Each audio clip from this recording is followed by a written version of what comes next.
combien il faut pour vivre à Montréal versus Genève. Étudiante en architecture et je vis à Genève. Dans cette vidéo, nous allons aborder la question du budget en tant qu'étudiant étranger. Alors pour contexte, moi j'étais à Montréal, j'ai étudié à Montréal en tant qu'étudiante, mais je suis canadienne, donc j'ai étudié en tant que canadienne. Je vais aborder le sujet des étudiants étrangers quand même, parce que je connais des gens qui ont étudié à Montréal en tant qu'étrangers. Et pour le budget qu'il te faut pour le mois, je dirais qu'il faut prendre en considération les loyers, donc ton loyer, ton transport, donc où est-ce que tu vas te situer pour aller à l'école, est-ce que tu vas être en zone A, en zone B, en zone C, ça va influer un peu sur le prix du logement et le prix de ton transport également. L'épicerie, donc les courses, l'assurance santé. Et j'ai pris des notes. L'assurance santé et alors assurance santé mutuelle, l'alimentation. Donc est-ce que tu manges à la maison ou tu es plutôt à manger dehors? Les loisirs, le matériel scolaire et téléphone et internet. Et dépenses imprévues. C'est un peu ces sujets que je vais aborder.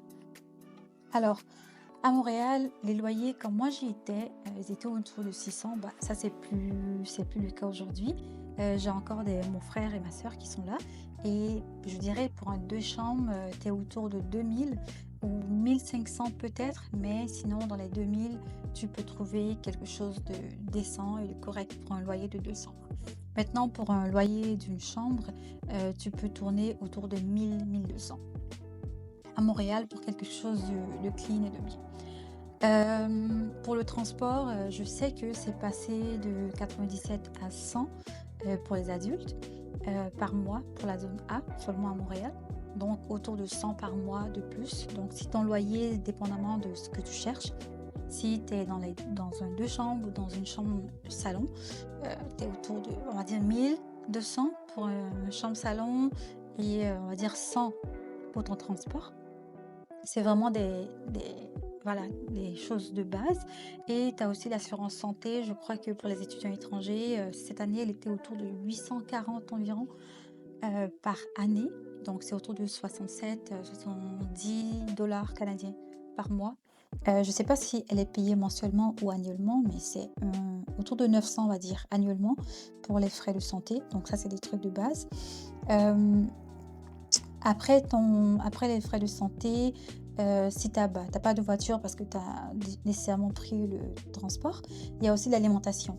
Je dirais que les prix ont beaucoup augmenté avec l'inflation, mais pour l'alimentation, tu peux tourner autour de 100 à 150 par mois à faire des courses et à manger à la maison aussi. Alors, je prends déjeuner en compte, je prends repas du midi, donc petit déjeuner en compte, déjeuner et souper en compte. En mangeant normalement, je dirais, tu es autour de 150 par semaine. Pas par mois, 150 autour par semaine, 100 à 150 par semaine. Maintenant, si tu te rends dans des épiceries, on va dire, soit africaines ou asiatiques, tu peux peut-être avoir des choses à bas prix. Mais si tu es autour de Métro, Super C, Maxi, Maxi c'est déjà moins cher, mais Super C, Métro et tout, c'est quand même assez dispendieux. Donc je dirais que autour de 100 à 150 par semaine pour la nourriture. Donc tu es autour de 450 à 600, je dirais, pour le mois. Tu as quelque chose de correct et tu fais tes lunch pour aller à l'école. Maintenant, si tu manges dehors, c'est beaucoup plus, on va dire. Parce que par repas, tu peux dépenser 20 dollars, 25 dollars. Donc si tu manges dehors, tu es entre 15 et 20-25 par repas. Donc voilà, l'alimentation. Je dirais également, un instant, je regarde mes notes. Matériel scolaire, ça c'est personnel à vous parce que je ne sais pas quel domaine vous allez étudier. Les loisirs, ça aussi, ça va dépendre de vous. Internet et téléphone, tu peux être autour de 40 dollars par mois. Et les dépenses imprévues, peut-être mettre 100 ou 150 de côté pour être sûr que voilà. Donc je pense que je suis passée à travers tout ça, à travers tout ce qui est dépenses, pour étudier à Montréal. Maintenant pour Genève. Alors pour Genève, l'assurance santé mutuelle, elle est obligatoire ici. Hem, Tu peux tourner autour de 250 à, à plus. Moi, je sais que je paye 350 avec la base et la complémentaire, 350 par mois, versus Montréal où c'est autour de 70 par mois. Alors c'est ça. Genève, en Suisse, l'assurance santé il coûte assez cher parce que c'est privatisé, donc et c'est obligatoire.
Livres à acheter, mais des matériaux, j'ai fait une liste, une vidéo où j'ai parlé des fournitures qu'il fallait avoir.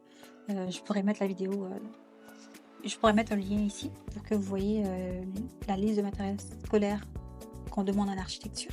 Téléphone et internet, si tu as déjà ton téléphone, je dirais, c'est autour de moi je paye 40 francs suisses par mois pour avoir un abonnement téléphonique et pour les imprévus, je dirais de mettre, 150 à 200 de côté parce que la Suisse est assez cher et tu veux pas être en train d'étudier et être stressé donc voilà, ça pour l'alimentation à Genève, je dirais que un bon 150 à 160 par semaine, tu es correct. Short, mais correct. Je mets petit déjeuner, déjeuner et souper. J'espère que vous avez fait le tour des points importants. À bientôt!